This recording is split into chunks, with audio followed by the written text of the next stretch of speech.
ਤੇ ਆਵੇ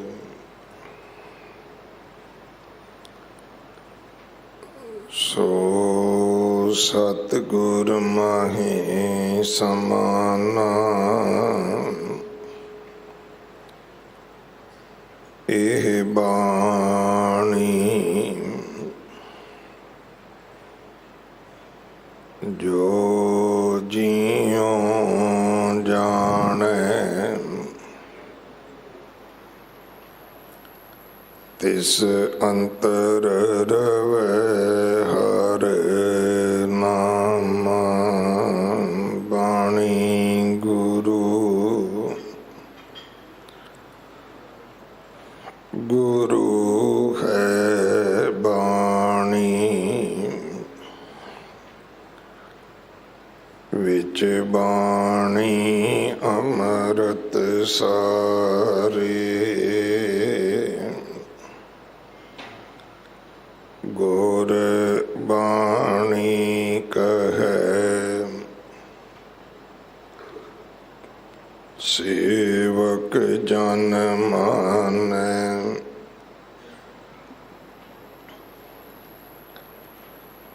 ਪਰਤਖ ਗੁਰੂ ਨਿਸਤਾਰੇ।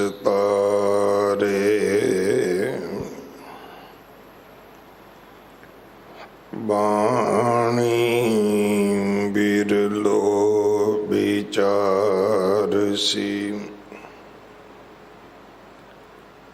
ਜੇ ਕੋ ਗੁਰਮੁਖ ਹੋਏ।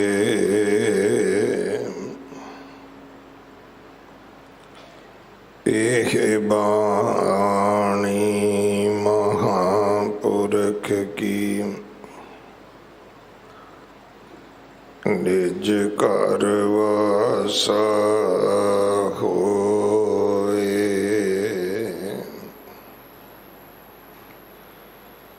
ਸ਼੍ਰੀ ਰਾਗ ਮਹੱਲਾ ਪਹਿਲਾ। ਨਾਨਕ ਬੇੜੀ ਸੱਚ ਕੀ, ਤਰੀਐ ਗੁਰ ਵਿਚਾਰ। ਇਕ ਆਵੈ ਇਕ ਜਾਵਹੀ, ਪੂਰ ਭਰੇ ਅਹੰਕਾਰ। ਮਨ ਹਠ ਮਤੀ ਬੂਢੀਐ, ਗੁਰਮੁਖ ਸੱਚ ਸੁਤਾਰ।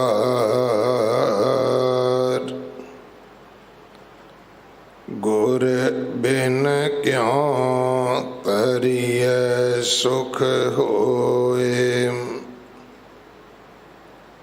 ਜਿਉ ਭਾਵੈ ਤਿਉ ਰਾਖ ਤੂੰ,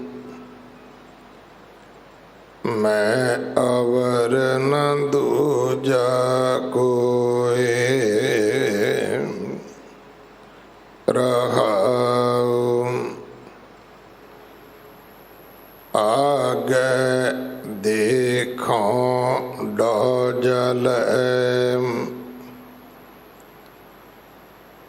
ਪਾਛੈ ਹਰਿਓ ਅੰਗੂਰ। ਜਿਸ ਤੇ ਉਪਜੈ ਤਿਸ ਤੇ ਬਿਨਸੈ,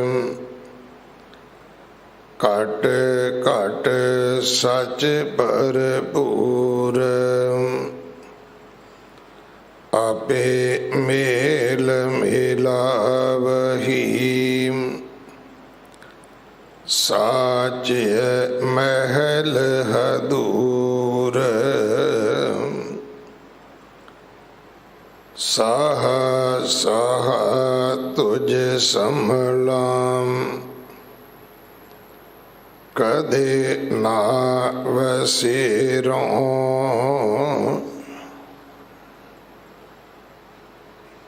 ਕਦੇ ਨਾ ਵਿਸਾਰਿਓ ਜਿਉਂ ਜਿਉਂ ਸਾਹਿਬ ਮਨ ਵਸੈ ਗੁਰਮੁਖ ਅੰਮ੍ਰਿਤ ਪੀਓ ਮਨ ਤਨ ਤੇਰਾ ਤੂੰ ਧਣੀ ਗਰਭ ਨਿਵਾਰ ਸਮਿਓ ਜਿਨ ਇਹ ਜਗਤ ਉਪਾਇਆ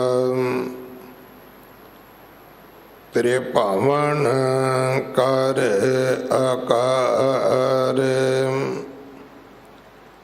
ਗੁਰਮੁਖ ਚਾਨਣ ਜਾਣੀਐ ਮਨ ਮੁਖ ਮੁਗਧ ਗੁਬਾਰ ਘਟ ਘਟ ਜੋਤ ਨਿਰੰਤਰੀ ਬੂਝੈ ਗੁਰਮਤਿ ਸਾਰ ਗੁਰਮੁਖ ਚਾਨਣ ਜਾਣੀਐ ਮਨ ਮੁਖ ਮੁਗਧ ਗੁਬਾਰ ਘਟ ਘਟ ਜੋਤ ਨਿਰੰਤਰੀ ਬੂਝੈ ਗੁਰਮਤਿ ਸਾਰ ਵਾਹਿਗੁਰੂ ਜੀ ਕਾ ਖਾਲਸਾ ਵਾਹਿਗੁਰੂ ਜੀ ਕੀ ਫਤਿਹ। ਇਹ ਪਾਵਨ ਸ਼ਬਦ ਜੋ ਸ਼੍ਰੀ ਰਾਗ ਅੰਦਰ ਜਗਤ ਗੁਰੂ ਗੁਰੂ ਨਾਨਕ ਸਾਹਿਬ ਮਹਾਰਾਜ ਜੀ ਦੇ ਪਵਿੱਤਰ ਮੁਖ ਤੋਂ ਉਚਾਰਨ ਹੋਇਆ। ਸ਼੍ਰੀ ਗੁਰੂ ਗ੍ਰੰਥ ਸਾਹਿਬ ਪਾਤਸ਼ਾਹ ਮਹਾਰਾਜ ਜੀ ਦੇ 20 ਅੰਗ ਤੇ ਦਰਜ ਹੈ। ਇਸ ਸ਼ਬਦ ਦੀ ਵਿਚਾਰ ਭਾਈ ਵਰਿੰਦਰ ਸਿੰਘ ਜੀ ਕ੍ਰਿਸ਼ਨਾ ਨਗਰ ਕ੍ਰਿਸ਼ਨਾ ਪਾਰਕ ਆਪ ਜੀ ਨੂੰ ਸਰਵਣ ਕਰਵਾਉਣਗੇ। ਇੱਕ ਦਿਨ ਦਾ ਉਹਨਾਂ ਦਾ ਸਮਾਂ ਹੈ ਸਾਡੇ ਪਾਸ। ਪ੍ਰਬੰਧਕ ਸੇਵਾਦਾਰਾਂ ਵੱਲੋਂ ਭਾਈ ਸਾਹਿਬ ਜੀ ਦਾ ਧੰਨਵਾਦ। ਅੰਮ੍ਰਿਤ ਸੰਚਾਰ ਹਰ ਐਤਵਾਰ 11 ਵਜੇ ਹੁੰਦਾ ਹੈ। ਗੁਰੂ ਘਰ ਦੀ ਸੇਵਾ ਦੇ ਵਿੱਚ ਗੁਰੂ ਕੇ ਲੰਗਰਾਂ ਵਾਸਤੇ ਰਸਦ, ਕੜਾ ਪ੍ਰਸ਼ਾਦ ਦੀ ਦੇਗ ਵਾਸਤੇ ਦੇਸੀ ਘਿਓ, ਬਾਲਾ ਸਾਹਿਬ ਹਸਪੀਟਲ ਵਾਸਤੇ ਬੈੱਡ ਤੋਂ ਲੈ ਕੇ ਵੈਂਟੀਲੇਟਰ ਤੱਕ ਕੋਈ ਵੀ ਸੇਵਾ ਆਪ ਜੀ ਭੇਜ ਸਕਦੇ ਹੋ। ਇਮਾਰਤ ਦੀ ਸੇਵਾ ਜਥੇਦਾਰ ਬਾਬਾ ਬਚਨ ਸਿੰਘ ਜੀ ਕਰਵਾ ਰਹੇ ਹਨ। 8ਵੇਂ ਪਾਤਸ਼ਾਹ ਗੁਰੂ ਹਰਕ੍ਰਿਸ਼ਨ ਸਾਹਿਬ ਮਹਾਰਾਜ ਜੀ ਦਾ ਪ੍ਰਕਾਸ਼ ਗੁਰਪੁਰਬ ਪਰਸੋਂ 22 ਤਰੀਕ ਨੂੰ ਹੈ, ਜੋ ਗੁਰਦੁਆਰਾ ਰਕਾਬਗੰਜ ਸਾਹਿਬ ਭਾਈ ਲੱਖੀ ਸ਼ਾਹ ਵਣਜਾਰਾ ਹਾਲ ਅੰਦਰ ਮਨਾਇਆ ਜਾਵੇਗਾ। ਅੱਜ ਸ਼ਾਮ ਨੂੰ ਸੋਦਰ ਦੇ ਪਾਠ ਤੋਂ ਲੈ ਕੇ ਰਾਤ 12 ਵਜੇ ਤੱਕ ਬੰਗਲਾ ਸਾਹਿਬ ਸਰੋਵਰ ਦੇ ਕਿਨਾਰੇ ਸਰੋਵਰ ਦੀ ਪਰਿਕਰਮਾ ਦੇ ਵਿੱਚ ਵਿਸ਼ੇਸ਼ ਕੀਰਤਨ ਸਮਾਗਮ ਹੋਣੇ ਹਨ। ਆਪ ਸਾਰੀਆਂ ਸੰਗਤਾਂ ਨੂੰ ਬੇਨਤੀ ਹੈ, ਸੇਵਾ ਕਰਕੇ ਹਾਜ਼ਰੀਆਂ ਭਰ ਕੇ ਗੁਰੂ ਕੀਆਂ ਬਖਸ਼ਿਸ਼ਾਂ ਪ੍ਰਾਪਤ ਕਰਨੀਆਂ। ਕੱਲ੍ਹ ਦੇ ਸਮਾਗਮ 21 ਤਰੀਕ ਦੇ ਗੁਰਦੁਆਰਾ ਸੀਸਗੰਜ ਸਾਹਿਬ ਹੋਣਗੇ। ਕੱਲ੍ਹ 21 ਤਰੀਕ ਸ਼ਾਮ ਤੋਂ ਲੈ ਕੇ 20 ਤਰੀਕ ਰਾਤ ਤੱਕ ਲੱਖਾਂ ਹੀ ਸੰਗਤਾਂ ਨੇ ਆ ਕੇ ਮੱਥਾ ਟੇਕਣਾ ਹੈ। सच्चे पातशाह दे पावन गुरपुरब ते अपनी अकीदत भेंट करनी है। सो जिन्ने वलंटियर वीर ने भैणां ने, मेरी सारिਆਂ ਨੂੰ बेनती है, आप जी सारे हाजरियां भरो ताकि आपां संगत नूं मत्था टिका सकीए। बजाए इस गल दे कि सड़कों ते लंगर लाउण वाले पासे तुरीए, खलारा पाउण वाले पासे तुरीए, तेरा लंगर मेरा लंगर। लंगर साडी एक मर्यादा है, बहुत अमीर प्रथा है सिख धर्म की लंगर, जिन्हें दुनिया विच सिक्खी नूं बहुत शान बख्शी है, मान बख्शिया है, वडियाई बख्शी है। पर जिस कदर आपां सड़कों ते खलोने आ, और खास करके उस दिन जदों लखां सिखां ने आके मत्था टेकना होवे, उस वेले जरूरत इस गल दी है कि पार्किंग का प्रबंध किया जाए, जोड़ा घर का प्रबंध किया जाए, किसी का जोड़ा, किसी का पर्स, किसी का फोन चोरी ना होवे, संगत नूं मत्था टेकण ते बहुता टाइम ना लगे, बाहर सफाई होवे, क्योंकि बहुत दूरों दूरों जोड़े उतार के संगत आउंदी है ते रस्ते विच असीं पत्तरां खलारियां हुंदियां ने, और उन्हां ही पैरां नाल फिर संगत अंदर आउंदी है। सो ये साडा फर्ज बनदा है। लंगर हाल दे विच आपां हर प्रकार दे पदार्थ बनाइए। गुरु दे गुरपुरब तो वड्डी होर किहड़ी खुशी हो सकती है। सो आप जी इत्थे ही आके अपनी सेवा पाओ, इत्थे ही आके अपने हथी सेवा करो। बाकी आओ सारे आपां दूर दराडियां तक खड़े हो के पार्किंग करवाइए गड्डियां दी, मत्था टकवाइए संगत नूं, मर्यादा दसीए सरोवर दी पवित्रता, दरबार दी मर्यादा की है। नंगे सिर नहीं होना, एवें अद्धे अधूरे कपड़े निकरां पा के नहीं आउणा, और सरोवर ते जाके सरोवर दा जल इशनान करन वास्ते हाथ विच बुक च भर भर के फोटोआं खिचाउण वास्ते नहीं है। ये दसना साडा फर्ज बनदा है, बजाए कि असीं ये गुस्सा करिए भी तुसीं आए की लैण हो। अज साडे हालात ये बन गए ने भी तुसीं गुरुद्वारे की लैण आए हो। शुक्र करो भाई, दिल्ली विच सब धर्म स्थान खाली पए ने, इत्थे गुरु की करामात वरत रही है कि हज़ारां लखां संगतां आउंदियां ने। जी आयां नूं भाई, रब दा घर है, रब ने तुहाड़ियां झोलियां भरनियां ने। साडा सेवादारां दा फर्ज उन्हां नूं बेनती करना बनदा है ताकि मर्यादा पवित्रता जिहड़ी है वो रह सके। अगले समय वास्ते भाई वरिंदर सिंह जी दे पासों गुरबाणी विचार सरवण करिए। अज कल परसों 3 दिन दीपमाला होनी है। ये सेवा टकाणा साहब दे मुख सेवादार दास अमृतपाल सिंह जी होरा ने प्राप्त की है। रात सारे साइन बोर्ड चेंज किए गए हैं। लंगर हाल दे विच वड्डा पखा लाया जा रहा है। दरबार विच कारपेट विछ रहे ने, पखे नवे लग रहे हैं, लाइटां नवीआं लग रही हैं। चाओ दा एक माहौल है। मन चाओ पया प्रभ आगम सुनिया, हर मंगल गाओ सखी गृह मंदिर बनिया। आओ चाओ दे नाल सच्चे पातशाह दा गुरपुरब मनाइए। महाराज सारे संसार नूं सुख बख्शण, खुशियां बख्शण। वाहिगुरु जी का खालसा, वाहिगुरु जी की फतेह।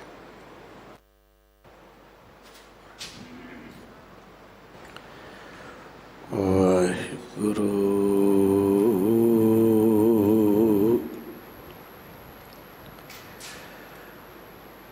साहिब जी,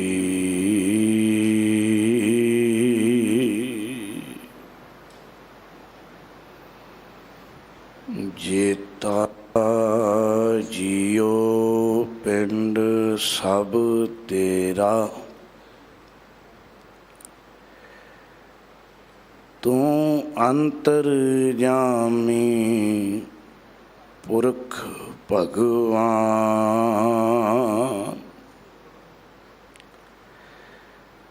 दासन दास कहे जन नानक,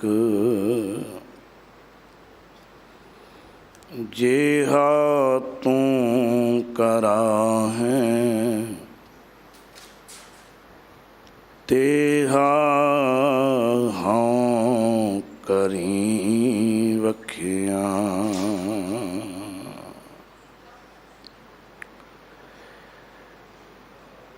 जुग जुग अटल।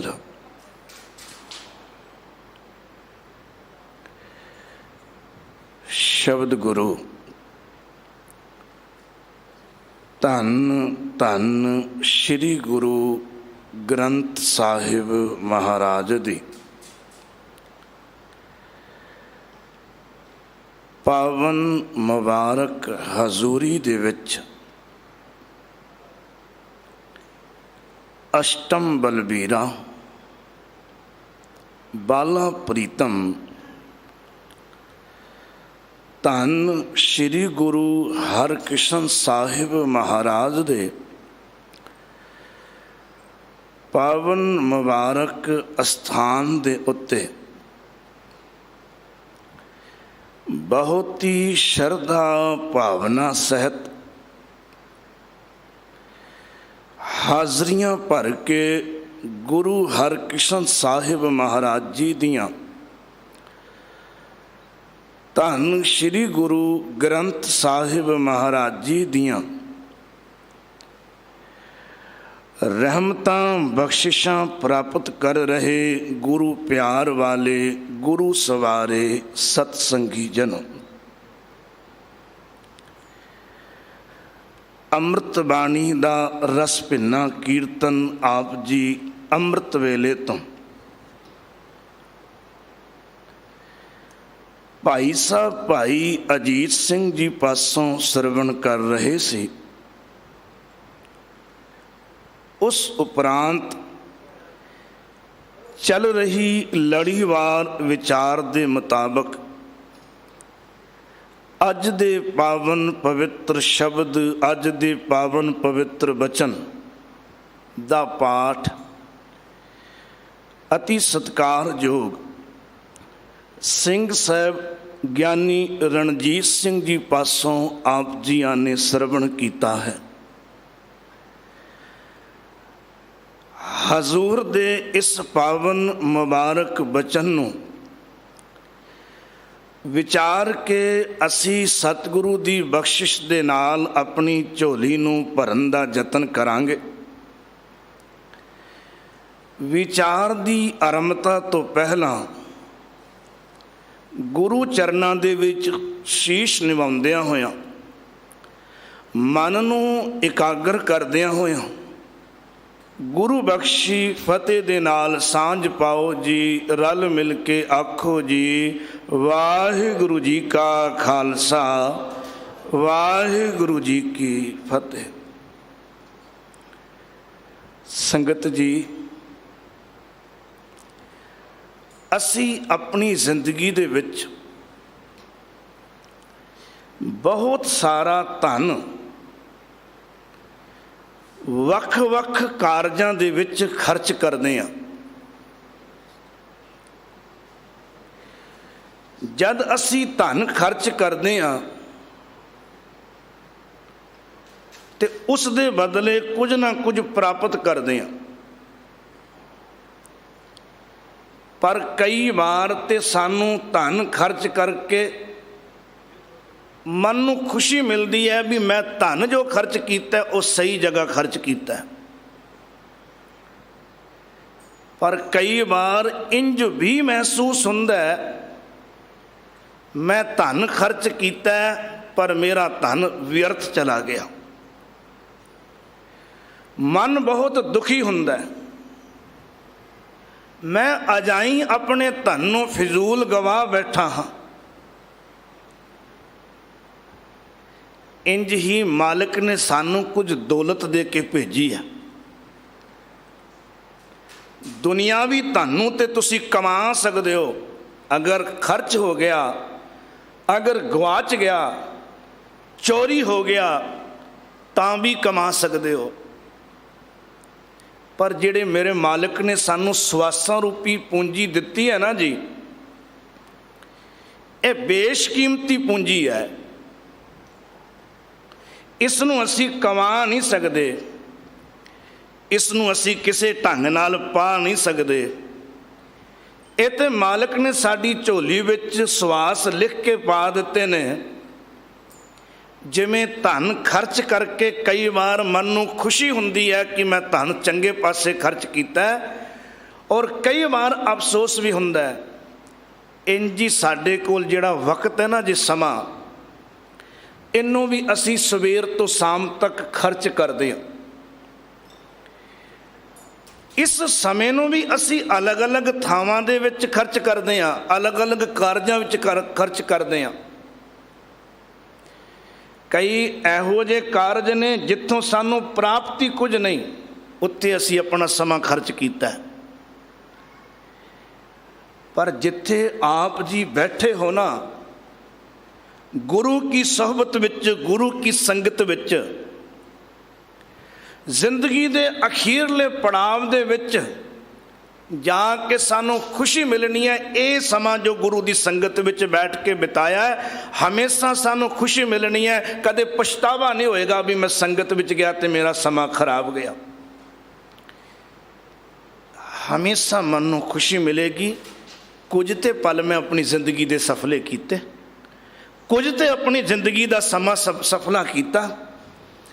ਇਸ ਲਈ ਸੰਗਤ ਜੀ, ਜਦ ਅਸੀਂ ਗੁਰੂ ਕੇ ਦਰਬਾਰ ਵਿੱਚ ਬੈਠਦੇ ਹਾਂ, ਉਦੋਂ ਗੁਰੂ ਦਾ ਸ਼ੁਕਰਾਨਾ ਜ਼ਰੂਰ ਕਰੀਏ। ਦਾਤਾ, ਤੂੰ ਸਾਡੇ ਤੇ ਤਰਸ ਕੀਤਾ, ਸਾਡੀ ਕਿਸਮਤ ਵਿੱਚ, ਸਾਡੇ ਭਾਗਾਂ ਵਿੱਚ ਆਪਣੀ ਗੋਦ ਵਿੱਚ ਜੁੜਨ ਦਾ ਇਹ ਲੇਖ ਲਿਖ ਦਿੱਤਾ। ਕਬੀਰ, ਸਾਧੂ ਸੰਗ ਪ੍ਰਾਪਤੀ ਲਿਖਿਆ ਹੋਏ ਲਿਲਾਟ। ਐਸਾ ਨਾ ਸਮਝਣਾ ਇੱਥੇ ਆਉਣਾ ਕੇਵਲ ਤੇ ਕੇਵਲ ਸਾਡੀ ਆਪਣੀ ਮਰਜ਼ੀ ਹੈ ਜਾਂ ਸਾਡੀ ਆਪਣੀ ਕੋਸ਼ਿਸ਼ ਹੈ। ਨਹੀਂ, ਇੱਥੇ ਗੁਰੂ ਹਰਿਕ੍ਰਿਸ਼ਨ ਸਾਹਿਬ ਮਹਾਰਾਜ ਜੀ ਦੀ ਰਹਿਮਤ ਵਰਤ ਰਹੀ ਹੈ। ਉਹਨਾਂ ਨੇ ਸਾਨੂੰ ਅੱਜ ਆਪਣੇ ਦਰਬਾਰ ਵਿੱਚ ਬੈਠਣ ਵਾਸਤੇ, ਬਿਠਾਉਣ ਵਾਸਤੇ ਚੁਣਿਆ ਹੈ। ਇਸ ਲਈ ਸਾਨੂੰ ਧੰਨ ਗੁਰੂ ਹਰਿਕ੍ਰਿਸ਼ਨ ਸਾਹਿਬ ਮਹਾਰਾਜ ਦਾ, ਧੰਨ ਗੁਰੂ ਗ੍ਰੰਥ ਸਾਹਿਬ ਮਹਾਰਾਜ ਦਾ ਸ਼ੁਕਰਾਨਾ ਕਰਨਾ ਚਾਹੀਦਾ ਹੈ ਕਿ ਦਾਤਿਆ, ਤੂੰ ਰਹਿਮਤ ਕੀਤੀ ਹੈ, ਸਾਨੂੰ ਆਪਣੀ ਗੋਦ ਵਿੱਚ ਲਿਆ ਬਿਠਾਇਆ ਹੈ। ਜਦ ਗੋਦ ਵਿੱਚ ਆ ਗਏ ਹਾਂ ਤੇ ਅਰਦਾਸ ਇਹ ਵੀ ਕਰ ਦਈਏ, ਜੇ ਦਾਤਾਰ ਰਹਿਮਤ ਕਰਕੇ ਆਪਣੇ ਦੁਆਰ ਲਿਆਏ ਹੋ ਤਾਂ ਖਾਲੀ ਨਾ ਮੋੜਿਓ। ਸਾਡੀ ਝੋਲੀ ਵਿੱਚ ਗਿਆਨ ਰੂਪੀ ਰਤਨ, ਨਾਮ ਰੂਪੀ ਰਤਨ ਪਾ ਕੇ ਮੋੜਿਓ, ਤਾਂ ਕਿ ਸਾਡੀ ਜ਼ਿੰਦਗੀ ਵਿੱਚ ਹਮੇਸ਼ਾ ਆਨੰਦ ਬਣਿਆ ਰਹੇ। ਇਹ ਜੋ ਗੁਰਬਾਣੀ ਹੈ, ਅਮੋਲਕ ਦਾਤ ਹੈ ਸਤਿਗੁਰੂ ਦੀ, ਜਿਸ ਦਾ ਕੀਰਤਨ ਸਰਵਣ ਕਰਕੇ ਆਪ ਜੀਆਂ ਲਾਹਾ ਲਿਆ। ਤੇ ਹੁਣ ਅਸੀਂ ਉਸ ਪਾਵਨ ਬਚਨ ਦੀ ਵਿਚਾਰ, ਜੋ ਚਲਦੀ ਲੜੀਵਾਰ ਵਿਚਾਰ ਦੇ ਮੁਤਾਬਕ ਸਾਨੂੰ ਪ੍ਰਾਪਤ ਹੋਇਆ, ਕਰਨ ਦੀ ਕੋਸ਼ਿਸ਼ ਕਰਾਂਗੇ। ਬਚਨ ਧੰਨ ਸ਼੍ਰੀ ਗੁਰੂ ਨਾਨਕ ਪਾਤਸ਼ਾਹ ਦਾ ਉਚਾਰਿਆ ਹੋਇਆ ਹੈ। ਸ਼੍ਰੀ ਰਾਗ ਦੇ ਵਿੱਚ ਪਾਵਨ ਪਵਿੱਤਰ ਅੰਗ 20 ਉੱਤੇ ਇਹ ਵਿਰਾਜਮਾਨ ਹੈ।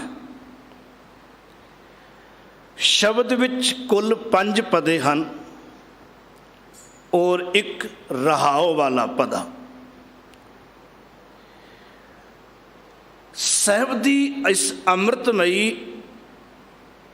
ਬਾਣੀ ਦੇ ਵਿੱਚੋਂ, ਸ਼ਬਦ ਵਿੱਚੋਂ ਅਸੀਂ ਸਭ ਤੋਂ ਪਹਿਲਾਂ ਰਹਾਉ ਵਾਲੇ ਪਦੇ ਨੂੰ ਸਾਹਮਣੇ ਰੱਖ ਕੇ ਤੇ ਵਿਚਾਰਨ ਦੀ ਕੋਸ਼ਿਸ਼ ਕਰਾਂਗੇ।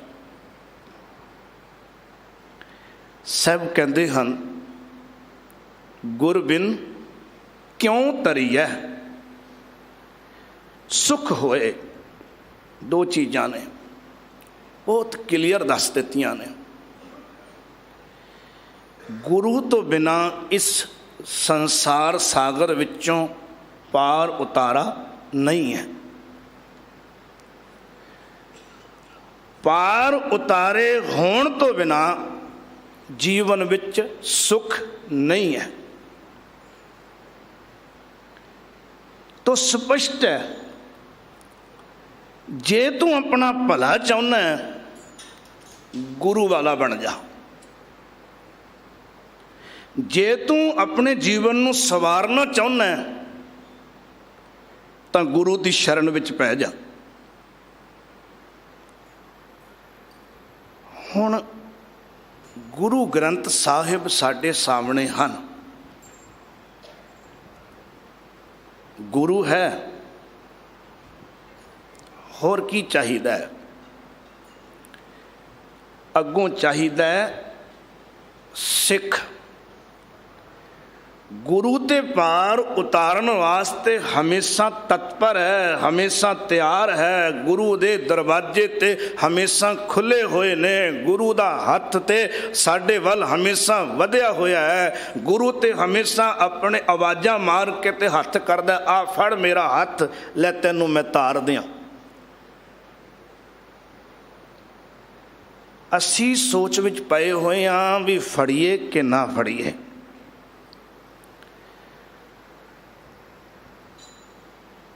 ਗੁਰੂ ਦੇ ਮਗਰ ਤੁਰੀਏ ਕਿ ਨਾ ਤੁਰੀਏ। ਗੁਰੂ ਦਾ ਕਿਹਾ ਮੰਨੀਏ ਕਿ ਨਾ ਮੰਨੀਏ।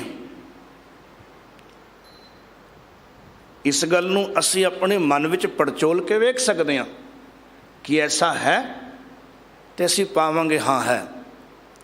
ਮਨ ਸੋਚ ਰਿਹਾ ਹੈ ਜੇ ਗੁਰੂ ਵਾਲਾ ਬਣਨ ਦੇ ਵਾਸਤੇ, ਗੁਰੂ ਦੇ ਮਗਰ ਤੁਰਨ ਦੇ ਵਾਸਤੇ। ਮੌਕਾ ਨਿਕਲਿਆ ਜਾ ਰਿਹਾ ਹੈ, ਸਤਿਗੁਰੂ ਨੇ ਹੱਥ ਵਧਾਇਆ ਹੋਇਆ ਹੈ, ਤੇ ਸਿੱਖ ਸੋਚਦਾ ਅੱਜ ਨਹੀਂ ਕੱਲ ਫੜਾਂਗਾ, ਕੱਲ ਨਹੀਂ ਪਰਸੋਂ ਫੜਾਂਗਾ। ਫਿਰ ਜੀਵਨ ਵਿੱਚ ਉਥਾਨ ਕਿਵੇਂ ਆਏਗਾ, ਉਭਾਰ ਕਿਵੇਂ ਆਏਗਾ? ਹਿਰਦੇ ਦੀ ਅਵਸਥਾ ਉੱਚੀ ਕਿਵੇਂ ਹੋਏਗੀ? ਅਸੀਂ ਕਿਵੇਂ ਆਤਮਿਕ ਤੌਰ ਤੇ ਉੱਚੇ ਉੱਠਾਂਗੇ ਜੇ ਸਤਿਗੁਰੂ ਦਾ ਹੱਥ ਫੜਨ ਲਈ ਅਸੀਂ ਤਿਆਰ ਹੀ ਨਹੀਂ? ਗੁਰੂ ਕੋਲ ਜਦ ਅਸੀਂ ਆਉਂਦੇ ਹਾਂ ਤੇ ਅਸੀਂ ਦੇਖਦੇ ਹਾਂ ਬਹੁਤ ਸਾਰੇ ਸ਼ਰਧਾਲੂ ਗੁਰਬਾਣੀ ਪੜ੍ਹਦੇ ਹਨ।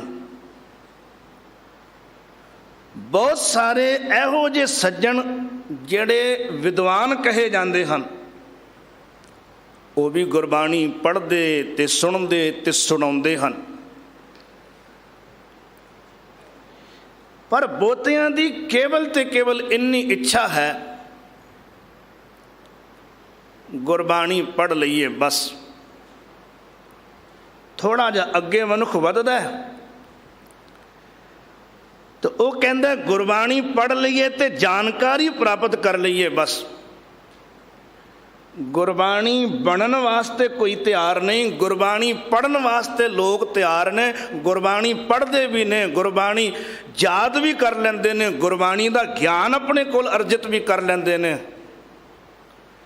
ਪਰ ਗੁਰਬਾਣੀ ਬਣਨ ਵਾਲੇ ਪਾਸੇ ਅਜੇ ਬਹੁਤ ਸਾਰੇ ਲੋਕ ਸੋਚਦੇ ਹੀ ਪਏ ਨੇ। ਸਿੱਖ ਉਹ ਨਹੀਂ ਹੁੰਦਾ ਜੋ ਕੇਵਲ ਰੱਬ ਬਾਰੇ ਜਾਣਨਾ ਚਾਹੁੰਦਾ ਹੈ, ਪ੍ਰੇਮ ਬਾਰੇ ਜਾਣਨਾ ਚਾਹੁੰਦਾ ਹੈ, ਧਰਮ ਬਾਰੇ ਜਾਣਨਾ ਚਾਹੁੰਦਾ ਹੈ। ਉਹ ਸਿੱਖ ਨਹੀਂ ਹੈ। ਅਸਲ ਵਿੱਚ ਸਿੱਖ ਉਹ ਹੈ ਜੋ ਪ੍ਰੇਮ ਦੇ ਵਿੱਚ ਲੀਨ ਹੋਣਾ ਚਾਹੁੰਦਾ ਹੈ, ਕੇਵਲ ਜਾਣਨਾ ਨਹੀਂ ਚਾਹੁੰਦਾ। ਰੱਬ ਨੂੰ ਪ੍ਰਾਪਤ ਕਰਨਾ ਚਾਹੁੰਦਾ ਹੈ, ਰੱਬ ਦਾ ਸਵਾਦ, ਰੱਬ ਦੇ ਮਿਲਾਪ ਦਾ ਆਨੰਦ ਲੈਣਾ ਚਾਹੁੰਦਾ ਹੈ, ਉਹ ਸਿੱਖ ਹੈ। ਜੋ ਧਰਮ ਨੂੰ ਜਿਉਣਾ ਚਾਹੁੰਦਾ ਹੈ, ਧਰਮ ਨੂੰ ਜਾਣਨਾ ਨਹੀਂ ਚਾਹੁੰਦਾ। ਥੋੜ੍ਹਾ ਜਿਹਾ ਨਿਰੀਖਣ ਕਰਕੇ ਅਸੀਂ ਆਪਣੇ ਆਲੇ ਦੁਆਲੇ ਦੇਖਾਂਗੇ ਤੇ ਅਸੀਂ ਪਾਵਾਂਗੇ ਧਰਮ ਨੂੰ ਜਾਣਨ ਵਾਲੇ ਬਹੁਤ ਮਿਲ ਜਾਣਗੇ, ਧਰਮ ਨੂੰ ਜਿਉਣ ਵਾਲਾ ਕੋਈ ਕੋਈ। परमात्मा दे उत्ते तकरीरां करन वाले रब इंज है, रब उंज है, वाहिगुरु ए है, वाहिगुरु दा गुण ए है, इहदे उत्ते बहुत तकरीरां करन वाले मिल जाणगे। उस विच लीन होया, रब विच लीन होया कोई कोई। प्रेम दे उत्ते गीत गाउण वाले, प्रेम दे विच कविता कहण वाले, वख्याण देण वाले बहुत सारे मिल जाणगे, पर रब जी दे इश्क विच कोई विरला रत्या हुंदा है। पातशाह कहंदे ने जिहड़ा गुरु दे चरण फड़ के ते गुरु दे शब्द विच निरहंकार हो के लीन हो जांदा है, उहदे अंदर फिर प्रभु प्रेम दा उदय हुंदा है। जद प्रभु प्रेम अंदर आन टिकदा है ते फिर अंदर वाहिगुरु दे दर्शन दीदारे होण लग पैंदे ने। और जद किते अंतर आत्मा मालिक दे रस विच भेजदी है ते कहंदे ने उस वक्त किते जाके जिंदगी च सुख बनदा है। गुर बिन क्यों तरिया सुख होए, इसलिए ये ना सोची गुरु तो बिना तेरा पार उतार है। जिन्होंने ये गल समझ आ गई ना, उन्होंने फिर अरदास की जो अगली पंक्ति विच है, ज्यों भावै त्यों राख तू, हे मेरे मालिका हुण मैं तेरा बनना चाहुंदा, इसलिए क्योंकि मैं तेरा बनना चाहुंदा, हुण कोई मेरी आकड़ नहीं, हुण मैं अपनी मत त्याग दित्ती है, हुण तेरी मर्जी है, जिवें तैनूं भाउंदा उवें रख, पर मैनूं गुरु दे चरनां नाल जोड़, गुरु दे चरनां दे राहीं अपने नाल जोड़। जद कोई तालिब हुंदा, जद कोई चाहवान हुंदा ना जी, अत दी चाह रखदा है, तो अगले दे सामने शर्तां नहीं रखदा, इंज करोगे तो ताई मैं ये काम करांगा, शर्तां नहीं रखदा। जब तक पूर्ण तौर ते चाहत अंदर नहीं जागी, जिग्यासा नहीं जागी, उदों मनुख चाहता शर्तां रखण लग पैंदा है। प्यास अत दी लगी है ना जी, ते पानी दूर दूर तक है नहीं, ते जे किसे कोल पानी मिलता है तो मनुख सब तो पहला पानी लैके ते प्यास बुझाउंदा, बाकी गल्लां बाद दियां ने। वो ये नहीं कहता भाई ये पानी नहीं पीना, ये तो आरो दा है, नहीं है, ये पानी नहीं पीना, ये तो फलानी कंपनी का नहीं है।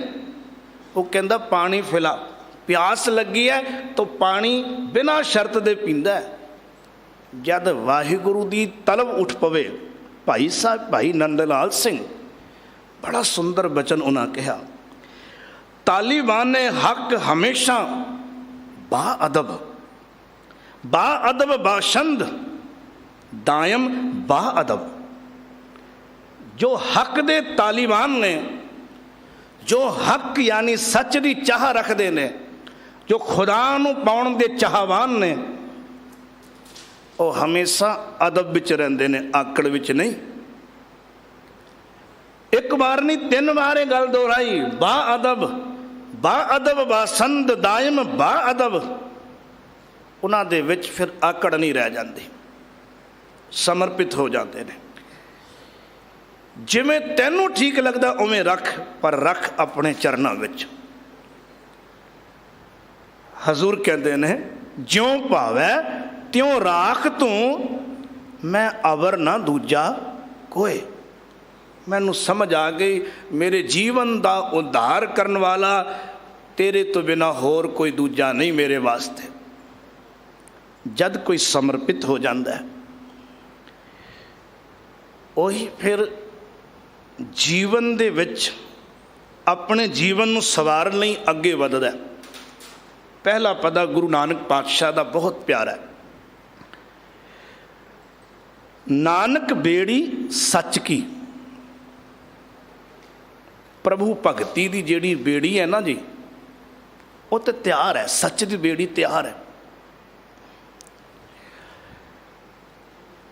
ਬੇੜੀ ਅਗਰ ਹੋਵੇ ਤਾਂ ਪਹਿਲੀ ਸ਼ਰਤ ਹੈ ਬੇੜੀ ਵਿੱਚ ਦੇ ਰਾਹੀਂ ਪਾਰ ਹੋਣ ਵਾਸਤੇ ਬੇੜੀ ਵਿੱਚ ਸਵਾਰ ਹੋਣਾ। ਬੇੜੀ ਵਿੱਚ ਉਹੀ ਸਵਾਰ ਹੁੰਦਾ ਹੈ ਜਿਸ ਨੂੰ ਇਹ ਅਹਿਸਾਸ ਹੁੰਦਾ ਹੈ ਵੀ ਅੱਗੇ ਜਿਹੜਾ ਸਾਗਰ ਪੈ ਰਿਹਾ ਜੀ, ਮੈਂ ਇਹਦੇ 'ਚ ਤਰ ਨਹੀਂ ਜੇ ਸਕਦਾ। ਉਹ ਸਵਾਰ ਹੋ ਜਾਂਦਾ ਹੈ, ਉਸ ਉੱਤੇ ਡਿਪੈਂਡ ਹੋ ਜਾਂਦਾ ਹੈ। ਦੂਜੀ ਗੱਲ, ਬੇੜੀ ਵਿੱਚ ਕੇਵਲ ਸਵਾਰ ਹੋਣ ਨਾਲ ਮਨੁੱਖ ਪਾਰ ਨਹੀਂ ਹੁੰਦਾ। ਨਦੀ ਵਿੱਚ ਬੇੜੀ ਖਲੋਤੀ ਹੋਵੇ, ਉਹਦੇ ਵਿੱਚ ਕੋਈ ਮਨੁੱਖ ਬੈਠ ਜਾਵੇ, ਬੇੜੀ, ਨਾਉ, ਜਹਾਜ਼, ਜੋ ਵੀ ਅਸੀਂ ਕਹਿ ਸਕਦੇ ਹਾਂ, ਉਹਨੂੰ ਚਲਾਉਣ ਵਾਲਾ ਅਗਰ ਯੋਗ ਮਲਾਹ ਨਾ ਹੋਵੇ, ਖੇਵਟ ਨਾ ਹੋਵੇ, ਉਹ ਮੰਜ਼ਿਲੇ ਮਕਸੂਦ ਤੱਕ ਨਹੀਂ ਪਹੁੰਚ ਸਕਦੀ। ਖੇਵਟ ਵੀ ਹੋਵੇ, ਪਰ ਜੇ ਮਨੁੱਖ ਖੇਵਟ ਨੂੰ, ਮਲਾਹ ਨੂੰ ਇਹ ਆਖੇ ਭਾਈ ਤੂੰ ਆਪਣੇ ਹਿਸਾਬ ਨਾਲ ਪਤਵਾਰ ਨਹੀਂ ਚਲਾ ਸਕਦਾ, ਪਤਵਾਰ ਮੇਰੇ ਹਿਸਾਬ ਨਾਲ ਚਲਾ, ਤਾਂ ਵੀ ਉਹ ਪਾਰ ਨਹੀਂ ਹੋ ਸਕਦਾ।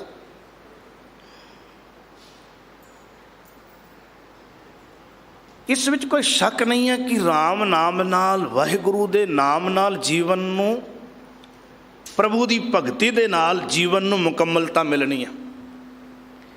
ਪਰ ਭਗਤੀ ਕਰਨ ਦੀ ਜਾਂਚ ਸਾਨੂੰ ਗੁਰੂ ਵਿਚਾਰ ਦੇ ਰਾਹੀਂ ਪਤਾ ਲੱਗਣੀ ਹੈ। ਜਿਵੇਂ ਗੁਰੂ ਉਪਦੇਸ਼ ਦਿੰਦਾ ਹੈ, ਸਾਨੂੰ ਉਸ ਦੇ ਹਿਸਾਬ ਨਾਲ ਫਿਰ ਭਗਤੀ ਕਰਨੀ ਹੈ। ਜਿਹੜੇ ਕਰਮ ਕਰਨ ਤੋਂ ਗੁਰੂ ਇਨਕਾਰ ਕਰਦਾ ਵੀ ਇਸ ਦਿਸ਼ਾ ਵੱਲ ਨਾ ਜਾਈਂ, ਸਾਨੂੰ ਗੁਰੂ ਦੀ ਰਜ਼ਾ ਵਿੱਚ ਰਾਜੀ ਰਹਿਣਾ ਪਏਗਾ। ਜਿਹੜੀ ਦਿਸ਼ਾ ਵੱਲ ਗੁਰੂ ਇਸ਼ਾਰਾ ਕਰਦਾ, ਇਸ ਦਿਸ਼ਾ ਵੱਲ ਚੱਲ, ਜਿਹੜੀ ਦਿਸ਼ਾ ਵੱਲ ਗੁਰੂ ਲੈ ਕੇ ਜਾਏ ਪਤਵਾਰ ਚਲਾ ਕੇ, ਸਾਨੂੰ ਉਸ ਬੇੜੀ ਵਿੱਚ ਗੁਰੂ ਦੀ ਰਜ਼ਾ ਦੇ ਅਨੁਸਾਰ ਚੱਲਣਾ ਪਏਗਾ। ਜਿਵੇਂ ਅਸੀਂ ਜਹਾਜ਼ ਵਿੱਚ ਬੇੜੀ 'ਚ ਬੈਠਦੇ ਹਾਂ ਅਤੇ ਮੱਲਾਹ, ਸਾਨੂੰ ਪਤਾ ਵੀ ਉਹ ਰੋਜ਼ ਦਾ ਇਸ ਨਦੀ ਨੂੰ ਪਾਰ ਕਰਾਉਣ ਵਾਲਾ ਹੈ, ਅਸੀਂ ਉਸ ਨੂੰ ਕੋਈ ਸਵਾਲ ਅਤੇ ਜਵਾਬ ਨਹੀਂ ਕਰਦੇ। ਅਸੀਂ ਜਦ ਉਸ ਦੀ ਬੇੜੀ 'ਚ ਬੈਠਦੇ ਹਾਂ, ਜਹਾਜ਼ ਵਿੱਚ ਬੈਠਦੇ ਹਾਂ, ਅਤੇ ਅਸੀਂ ਬਿਲਕੁਲ ਫਰੀ ਹੋ ਕੇ ਬੈਠ ਜਾਂਦੇ ਹਾਂ, ਜਿੱਧਰ ਤੂੰ ਲੈ ਜਾਏ ਉੱਧਰ ਅਸੀਂ ਰਾਜ਼ੀ ਹਾਂ। ਗੁਰੂ ਦੀ ਬੇੜੀ ਵਿੱਚ ਇੰਜ ਬਹਿਣਾ ਪਏਗਾ।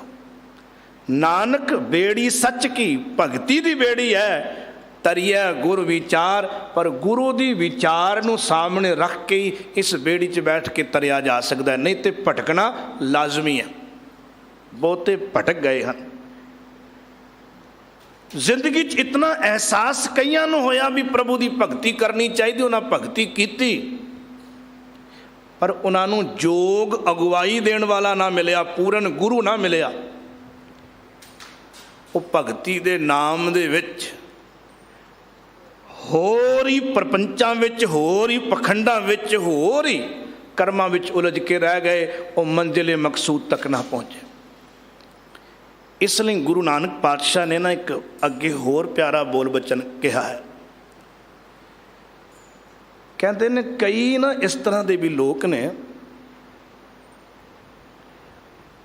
ਉਹ ਗੁਰੂ ਦੀ ਵਿਚਾਰ ਅਨੁਸਾਰ ਨਹੀਂ ਚੱਲਦੇ, ਕਿਉਂਕਿ ਉਹਨਾਂ ਨੂੰ ਇਹ ਅਹਿਸਾਸ ਹੈ ਕਿ ਮੈਂ ਬਹੁਤ ਸਿਆਣਾ ਹਾਂ, ਮੈਂ ਬਹੁਤ ਸਮਝਦਾਰ ਹਾਂ, ਮੈਂ ਬਹੁਤ ਵਿਦਵਾਨ ਹਾਂ। ਐਸੇ ਮਨੁੱਖ ਗੁਰੂ ਅੱਗੇ ਸ਼ੀਸ਼ ਨਹੀਂ ਝੁਕਾਉਂਦੇ, ਗੁਰੂ ਅੱਗੇ ਸਮਰਪਣ ਨਹੀਂ ਕਰਦੇ। ਉਹ ਆਪਣੇ ਜੀਵਨ ਦੀ ਪਤਵਾਰ ਆਪਣੇ ਹੱਥ ਵਿੱਚ ਰੱਖਣਾ ਚਾਹੁੰਦੇ ਨੇ, ਉਹ ਆਪਣੇ ਹਿਸਾਬ ਨਾਲ ਚੱਲਣਾ ਚਾਹੁੰਦੇ ਨੇ। ਉਹਨਾਂ ਬਾਰੇ ਹਜ਼ੂਰ ਕਹਿੰਦੇ ਨੇ, ਇੱਕ ਆਵਹਿ ਇੱਕ ਜਾਵਹਿ ਪੂਰ ਭਰੇ ਅਹੰਕਾਰ।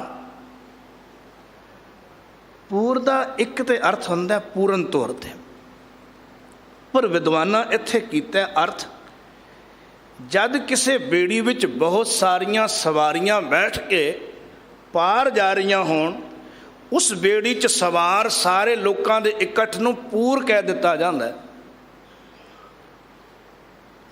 ਤੇ ਗੁਰੂ ਨਾਨਕ ਸਾਹਿਬ ਕਹਿੰਦੇ ਨੇ, ਇਸ ਸੰਸਾਰ ਦੇ ਵਿੱਚ ਅਨੇਕਾਂ ਲੋਕ, ਪੂਰ ਦਾ ਪੂਰ, ਜਿੰਨੇ ਵੀ ਇਹ ਮੁਸਾਫਰ ਨੇ, ਬਹੁਤੇ ਅਹੰਕਾਰ ਨਾਲ ਭਰੇ ਪਏ ਨੇ।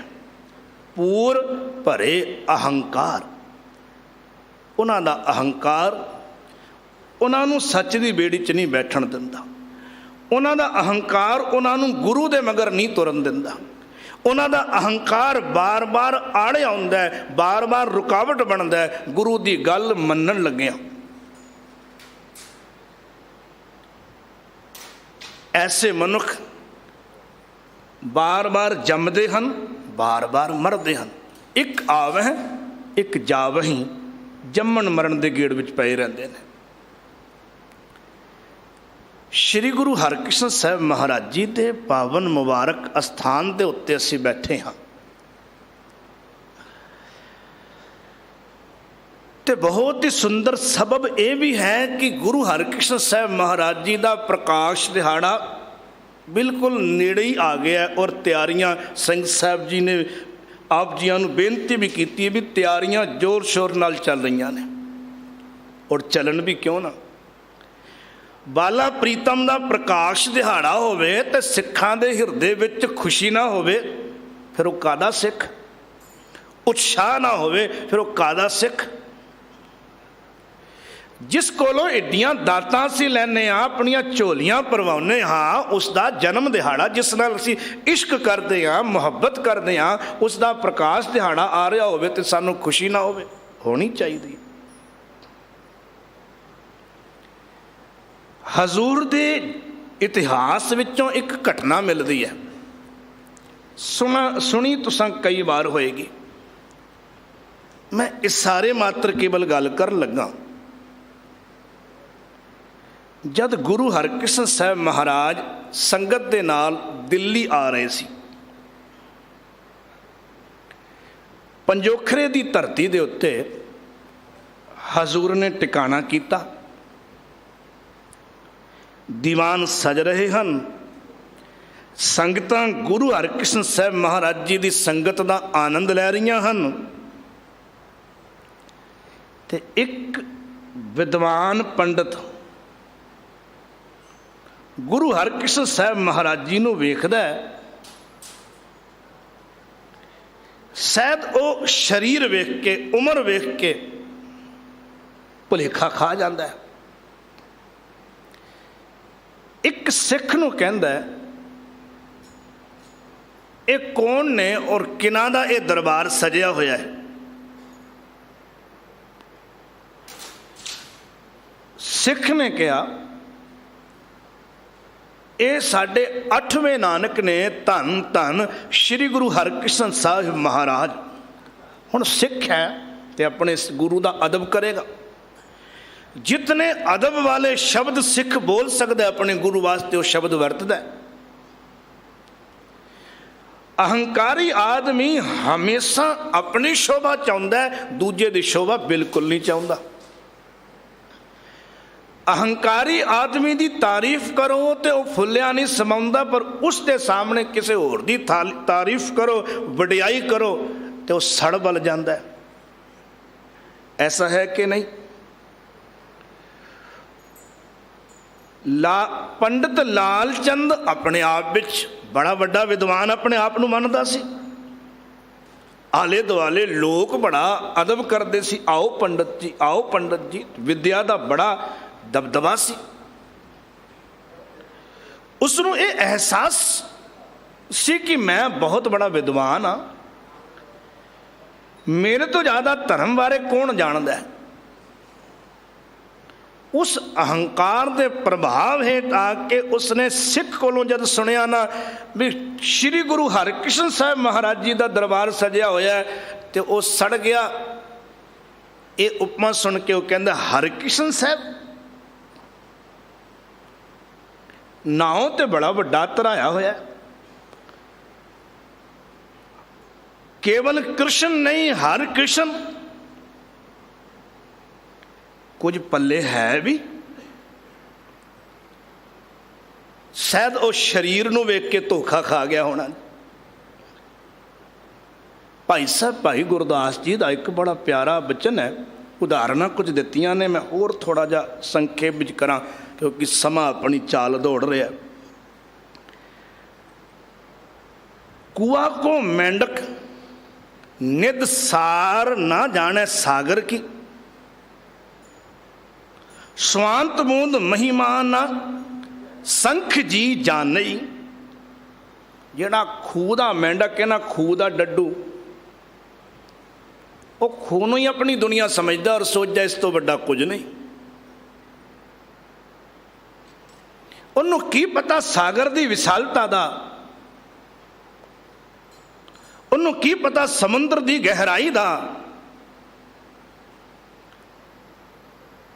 ਤੇ ਸੰਖ ਸਵਾਂਤੀ ਬੂੰਦ ਦੀ ਮਹਿਮਾ ਨਹੀਂ ਜਾਣਦਾ, ਅੰਦਰੋਂ ਖੋਖਾ ਹੁੰਦਾ, ਥੋਥਾ ਹੁੰਦਾ। ਉਹ ਸਵਾਂਤੀ ਬੂੰਦ ਜੋ ਬਰਸਾਤ ਵਿੱਚੋਂ ਡਿੱਗਦੀ ਹੈ, ਜੇ ਸਿੱਪੀ ਵਿੱਚ ਪੈ ਜਾਏ ਤੇ ਉਹ ਮੋਤੀ ਬਣ ਜਾਂਦੀ ਹੈ। ਉਹਦੀ ਕਦਰ ਸਿੱਪੀ ਜਾਣਦੀ ਹੈ, ਸੰਖ ਨਹੀਂ ਜਾਣਦਾ, ਕਿਉਂਕਿ ਅੰਦਰੋਂ ਖੋਖਲਾ ਹੁੰਦਾ ਹੈ। ਗੁਰੂ ਹਰਿਕ੍ਰਿਸ਼ਨ ਸਾਹਿਬ ਮਹਾਰਾਜ ਸਾਗਰ ਨੇ, ਉਹ ਕੇਵਲ ਚੁੰਚ ਗਿਆਨ ਦੇ ਵਿੱਚ ਤਾਰੀਆਂ ਲਾਉਣ ਵਾਲਾ ਡੱਡੂ ਸੀ। ਉਹਨੂੰ ਕੀ ਪਤਾ ਗੁਰੂ ਹਰਿਕ੍ਰਿਸ਼ਨ ਸਾਹਿਬ ਮਹਾਰਾਜ ਕੀ ਸ਼ਖਸੀਅਤ ਨੇ।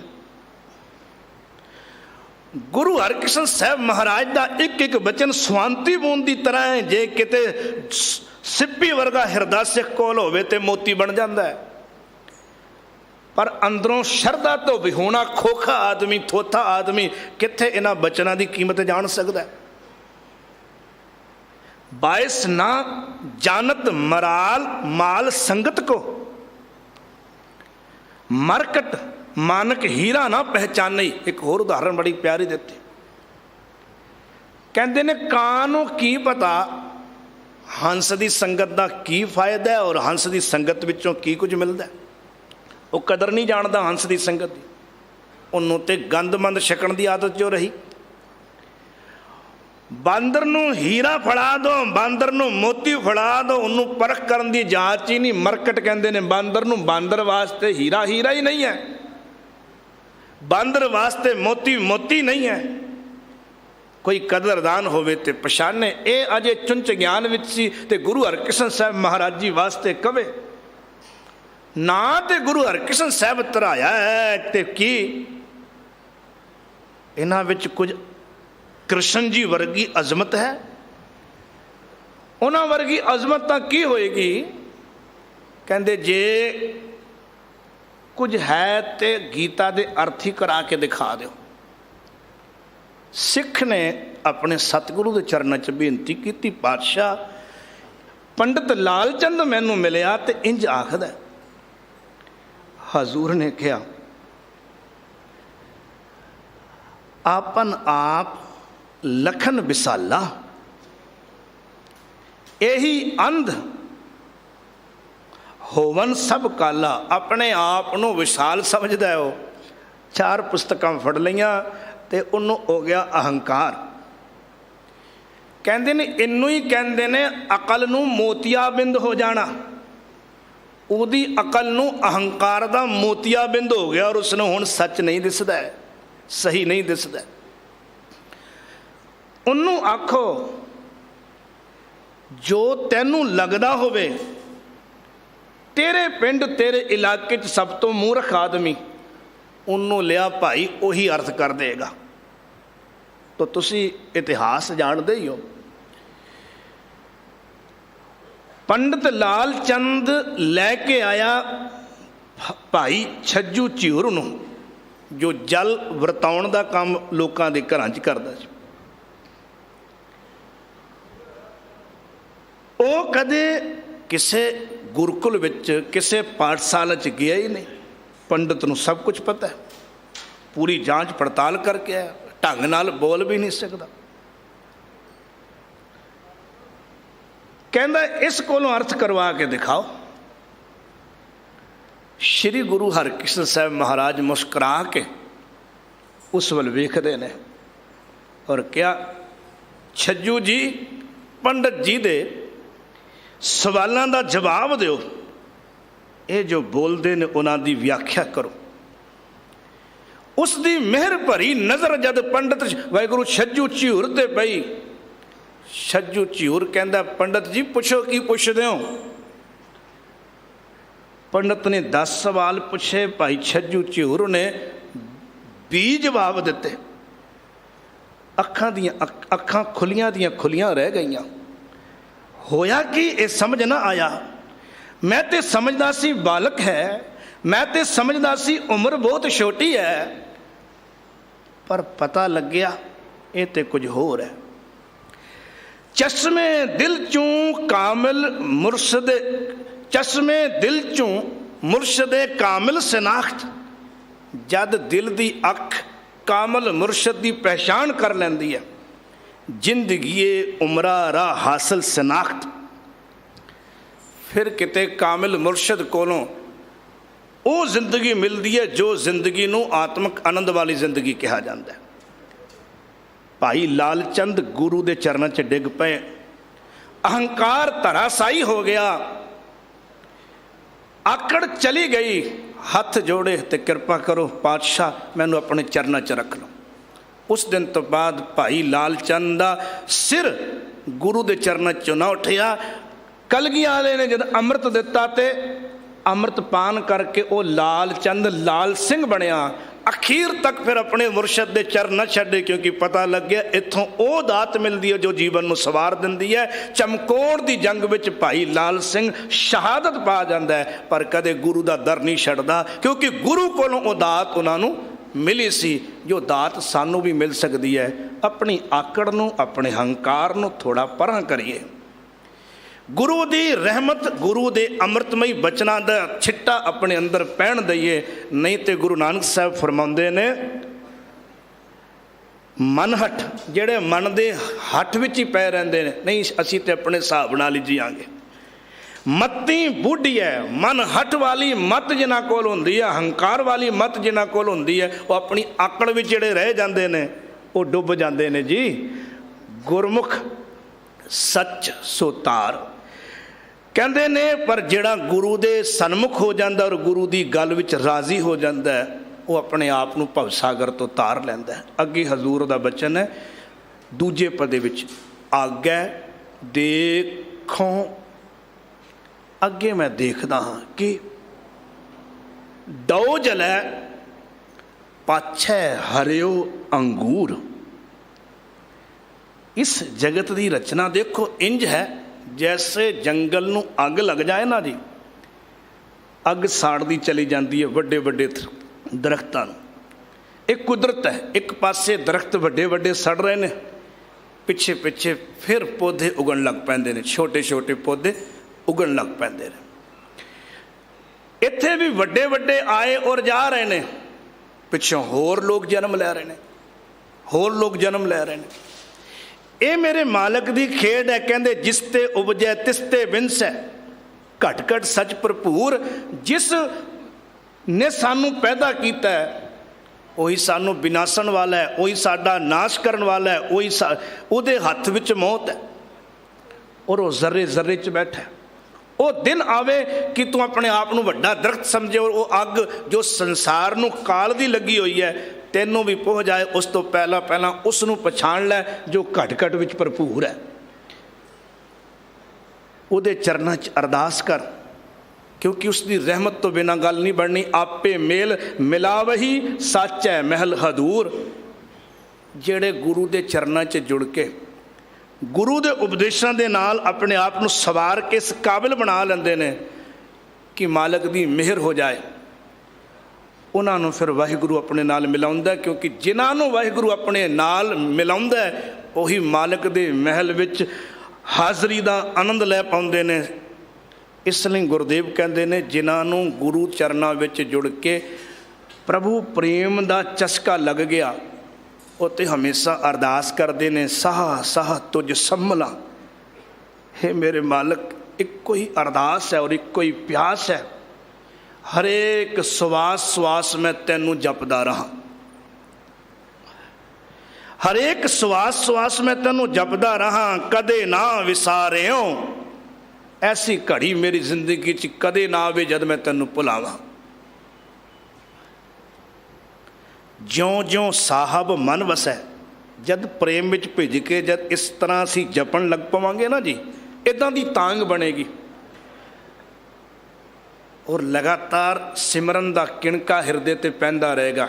सिमरन दियां कणियां तो जिवें कणियां पैंदियां ना धरती ते, ज्यों ज्यों धरती ते कणियां पैंदियां ने धरती भिजदी जाती है, गहराई च पानी उतरदा जांदा है। इंज ही जद प्रभु भगती का रस अंदर खुबदा जांदा है ਕਹਿੰਦੇ ਨੇ ਮਨੁੱਖ ਦੇ ਜੀਵਨ ਵਿੱਚ ਆਨੰਦ ਵੱਧਦਾ ਜਾਂਦਾ। ਜਿਉਂ-ਜਿਉਂ ਸਾਹਿਬ ਮਨ ਵਸੈ ਗੁਰਮੁਖ ਅੰਮ੍ਰਿਤ ਪਿਉ। ਉਹ ਗੁਰੂ ਦੇ ਸਨਮੁਖ ਹੋ ਕੇ ਵਾਹਿਗੁਰੂ ਨੂੰ ਜਪ ਕੇ ਨਾਮ ਅੰਮ੍ਰਿਤ ਪੀਣ ਲੱਗ ਪੈਂਦਾ, ਜਿਹਦੇ ਅੰਦਰ ਮਾਲਕ ਵਸ ਜਾਂਦਾ ਹੈ।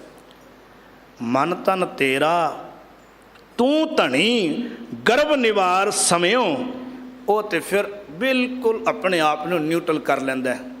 ਨਾ ਤਨ ਦਾ ਹੰਕਾਰ, ਨਾ ਮਨ ਦਾ ਅਹੰਕਾਰ, ਨਾ ਸਿਆਣਪ ਦਾ ਅਹੰਕਾਰ। ਉਹ ਤੇ ਕਹਿੰਦਾ ਇਹ ਮਨ ਵੀ ਮਾਲਕ ਜੀ ਤੇਰਾ, ਤਨ ਵੀ ਤੇਰਾ, ਤੂੰ ਹੀ ਮੇਰਾ ਧਣੀ। ਧਣੀ ਦਾ ਅਰਥ ਹੁੰਦਾ ਮਾਲਕ। ਗਰਭ ਨਿਵਾਰ ਸਮਿਓ, ਮੇਰੇ ਤੇ ਕਿਰਪਾ ਕਰ। ਜੇ ਕਿਤੇ ਹੰਕਾਰ ਦਾ ਕਿਣਕਾ ਵੀ ਮੇਰੇ ਵਿੱਚ ਹੈ, ਉਹਨੂੰ ਨਿਵਾਰ ਕੇ ਮੈਨੂੰ ਆਪਣੇ 'ਚ ਸਮਾ ਲੈ। ਤੇ ਚੌਥੇ ਪਦੇ 'ਚ ਹਜ਼ੂਰ ਕਹਿੰਦੇ ਨੇ ਜਿਨ ਇਹ ਜਗਤ ਉਪਾਇਆ ਤਿਰ ਭਵਨ ਕਰ ਆਕਾਰ। ਜਿਸ ਨੇ ਤਿੰਨਾਂ ਭਵਨਾਂ ਦੇ ਰੂਪ ਵਿੱਚ ਇਹ ਆਕਾਰ ਬਣਾਇਆ, ਇਸ ਜਗਤ ਨੂੰ ਪੈਦਾ ਕੀਤਾ, ਕਹਿੰਦੇ ਨੇ ਭਾਈ ਉਸ ਦੀ ਸਿਫਤ ਕਰ। ਜੇ ਉਸ ਦੇ ਦਰਸ਼ਨ ਕਰਨੇ ਨੇ, ਉਸ ਦੇ ਚਾਨਣ ਨੂੰ ਮਾਣਨਾ ਹੈ। ਉਹ ਦਿਸਦਾ ਨਹੀਂ, ਸਾਡੇ ਕੋਲ ਅੱਖਾਂ ਨਹੀਂ, ਪਰ ਜੇ ਉਸ ਦਾ ਜਲਵਾ ਵੇਖਣਾ ਨਾ ਕੁਦਰਤ ਵਿੱਚ, ਤਾਂ ਹਜ਼ੂਰ ਕਹਿੰਦੇ ਗੁਰਮੁਖ ਜਿੰਨੀ ਜਾਣਿਆ। ਵਾਹਿਗੁਰੂ ਗੁਰਮੁਖ ਚਾਨਣ ਜਾਣੀਐ। ਜਦ ਕੋਈ ਗੁਰੂ ਦੇ ਸਨਮੁਖ ਹੁੰਦਾ ਤੇ ਉਸ ਨੂੰ ਉਸ ਦੀ ਜੋਤ ਵਰਤਦੀ ਦਿਖਾਈ ਦੇ ਜਾਂਦੀ। ਰੋਜ਼ ਪੜ੍ਹਦੇ ਆ ਨਾ, ਸਭ ਮੈਂ ਜੋਤ, ਜੋਤ ਹੈ ਸੋਏ ਤਿਸ ਦਾ ਚਾਨਣ, ਸਭ ਮੈਂ ਚਾਨਣ ਹੋਏ। ਗੁਰ ਸਾਖੀ ਜੋਤ ਪ੍ਰਗਟ ਹੋਏ। ਉਹ ਚਾਨਣ ਜੋ ਰੱਬ ਦਾ, ਜੋ ਮਾਲਕ ਦਾ ਸਾਰਿਆਂ 'ਚ ਵਰਤ ਰਿਹਾ, ਜੋ ਉਸ ਨੂੰ ਪ੍ਰਤੱਖ ਤੌਰ 'ਤੇ ਦੇਖਣਾ ਤੇ ਗੁਰੂ ਦੀ ਸਿੱਖਿਆ ਉੱਤੇ ਤੁਰ। ਗੁਰੂ ਦੇ ਨਜ਼ਰੀਏ ਨਾਲ ਉਸ ਦਾ ਨਜ਼ਾਰਾ ਦੇਖਿਆ ਜਾ ਸਕਦਾ ਹੈ। ਮਨਮੁਖ ਮੁਗਧ ਗੁਬਾਰ। ਪਰ ਜਿਹੜੇ ਮਨ ਦੀ ਮੱਤ ਪਿੱਛੇ ਤੁਰਦੇ ਨੇ, ਉਹ ਮੂਰਖ ਅਗਿਆਨਤਾ ਦੇ ਘੁੱਪ ਹਨੇਰੇ 'ਚ ਠੋਕਰਾਂ ਖਾਂਦੇ ਰਹਿੰਦੇ ਨੇ। ਘਟ ਘਟ ਜੋਤ ਨਿਰੰਤਰੀ। ਮਾਲਕ ਦੀ ਜੋਤ ਤੇ ਨਿਰੰਤਰ ਲਗਾਤਾਰ ਹਰੇਕ ਵਿੱਚ ਵਸ ਰਹੀ ਹੈ। ਬੁੱਝੈ ਗੁਰਮਤਿ ਸਾਰ। ਜਿਹੜਾ ਗੁਰੂ ਦੀ ਮੱਤ ਲੈਂਦਾ, ਉਹੀ ਇਸ ਸਾਰ ਨੂੰ, ਉਹੀ ਇਸ ਅਸਲੀਅਤ ਨੂੰ ਪਛਾਣਦਾ। ਸਾਰ ਕੀ ਹੈ? ਪਰਮਾਤਮਾ। ਪਰਮਾਤਮਾ ਨੂੰ ਉਹੀ ਬੁੱਝਦਾ ਜੋ ਗੁਰਮਤੀਆ ਬਣਦਾ। ਮਨਮਤੀਆ ਕਦੇ ਮਾਲਕ ਦੇ ਦਰਸ਼ਨ ਨਹੀਂ ਜੇ ਕਰ ਸਕਦਾ।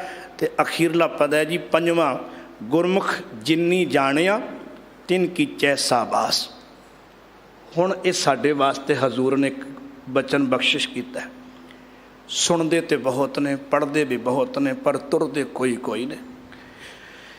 ਸੁਣਨਾ ਵੀ ਮੁਬਾਰਕ ਹੈ, ਪੜ੍ਹਨਾ ਵੀ ਮੁਬਾਰਕ ਹੈ, ਗੁਰੂ ਕੀ ਸੰਗਤ ਵਿੱਚ ਜੁੜਨਾ ਵੀ ਮੁਬਾਰਕ ਹੈ। ਪਰ ਅਸਲ ਮੁਬਾਰਕ ਉਦੋਂ ਹੋਵਾਂਗੇ ਜਦ ਅਸੀਂ ਗੁਰੂ ਦੇ ਕੋਲੋਂ ਪੜ੍ਹ ਕੇ ਸੁਣ ਕੇ ਤੇ ਅਭਿਆਸੀ ਬਣ ਜਾਵਾਂਗੇ, ਤੁਰ ਪਵਾਂਗੇ।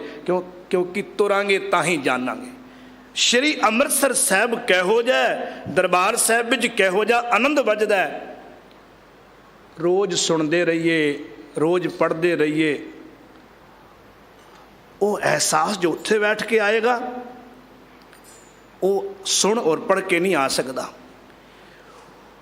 ਅਗਰ ਉਸ ਨੂੰ ਜਾਣਨਾ ਹੈ ਤੇ ਸਾਨੂੰ ਤੁਰਨਾ ਪਏਗਾ। ਇੰਜ ਹੀ ਗੁਰਦੇਵ ਕਹਿੰਦੇ ਨੇ ਅਖੀਰ ਵਿੱਚ, ਗੁਰਮੁਖ ਜਿੰਨੀ ਜਾਣਿਆ। ਗੁਰੂ ਦੇ ਸਨਮੁਖ ਹੋ ਕੇ ਗੁਰੂ ਦੇ ਬਚਨ ਨੂੰ ਆਪਣੇ ਹਿਰਦੇ 'ਚ ਵਸਾ ਕੇ ਜਿਸ ਨੇ ਰੱਬ ਨੂੰ ਜਾਣ ਲਿਆ, ਯਾਨੀ ਰੱਬ ਦੇ ਮਿਲਾਪ ਦਾ ਆਨੰਦ ਮਾਣ ਲਿਆ, ਤਿਨ ਕੀਚੈ ਸਾਬਾਸ। ਉਹਨਾਂ ਨੂੰ ਭਾਈ ਸ਼ਾਬਾਸ਼ੀ ਦਈਏ, ਉਹ ਮੁਬਾਰਕ ਨੇ। ਅਸੀਂ ਉਹਨਾਂ ਵਿੱਚ ਆਈਏ, ਇਹ ਯਤਨ ਸਾਡਾ ਹੋਣਾ ਚਾਹੀਦਾ। ਸੱਚੇ ਸੇਤੀ ਰਲ ਮਿਲੇ, ਜਿਹੜੇ ਸਦਾ ਇੱਥੇ ਰਹਿਣ ਵਾਲੇ ਵਾਹਿਗੁਰੂ ਦੇ ਨਾਲ ਰਲ ਮਿਲਦੇ ਨੇ, ਇੱਕਮਿਕ ਹੋ ਜਾਂਦੇ ਨੇ। ਸੱਚੇ ਗੁਣ ਪ੍ਰਗਾਸ ਉਹਨਾਂ ਦੇ ਹਿਰਦੇ ਵਿੱਚ, ਉਹਨਾਂ ਦੇ ਜੀਵਨ ਵਿੱਚ ਉਸ ਸਦਾ ਇੱਥੇ ਰਹਿਣ ਵਾਲੇ ਵਾਹਿਗੁਰੂ ਦੇ ਗੁਣਾਂ ਦਾ ਪ੍ਰਕਾਸ਼ ਹੋ ਜਾਂਦਾ ਹੈ। ਭਗਤ ਵਿੱਚ ਉਹ ਗੁਣ ਆ ਜਾਂਦੇ ਨੇ ਜੋ ਭਗਵਾਨ ਵਿੱਚ ਨੇ।